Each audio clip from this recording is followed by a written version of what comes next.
महाराष्ट्र में इन दिनों हलचल मची हुई है। शिवसेना का दावा है कि ये हलचल बीजेपी की साजिश का नतीजा है। वहीं बीजेपी का कहना है कि हमारा इस पूरे मामले में कोई भी लेना देना नहीं है, लेकिन शिवसेना बीजेपी पर जमकर निशाना साध रही है। ऐसे में शिवसेना ने अब केंद्र सरकार को आड़े हाथों ले लिया है। क्या कहा है शिवसेना ने, आइए देखते हैं रिपोर्ट। महाराष्ट्र में छिड़ी सत्ता की लड़ाई दिन पर दिन दिलचस्प होती जा रही है। शिवसेना और शिंदे गुट अपने अपने दावे पेश कर रहे हैं और महाराष्ट्र सरकार में छिड़ी ये बगावत अब बड़ा रूप ले चुकी है। वहीं दूसरी तरफ ये मामला सुप्रीम कोर्ट भी पहुंच गया है। इसके अलावा शिवसेना का दावा है कि इस पूरी पटकथा को लिखने वाली कोई और नहीं बल्कि भारतीय जनता पार्टी है।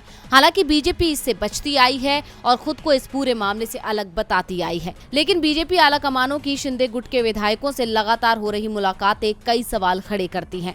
इसके अलावा केंद्र की तरफ से 15 विधायकों को दी गई Y+ सिक्योरिटी भी शिवसेना के दावों को सही साबित करती है। ऐसे में शिवसेना ने एक बार फिर केंद्र की बीजेपी सरकार को निशाने पर ले लिया है और अपने मुखपत्र सामना के जरिए बीजेपी को खरी खोटी सुनाई है। सामना में शिवसेना ने बीजेपी पर हॉर्स ट्रेडिंग का आरोप लगाया है। सामना में शिवसेना ने कहा है कि बड़ोदरा में बीजेपी नेता देवेंद्र फडणवीस और बागी नेता एकनाथ शिंदे की एक गुप्त मीटिंग हुई, जिसमें गृह मंत्री अमित शाह भी शामिल थे।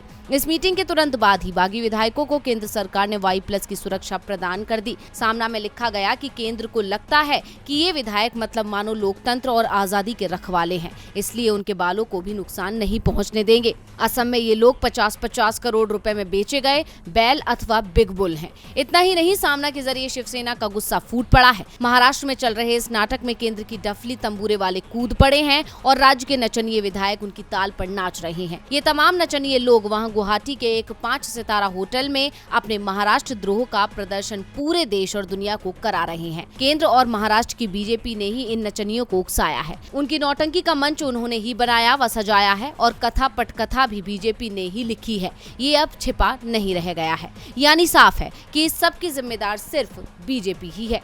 DV लाइव की रिपोर्ट।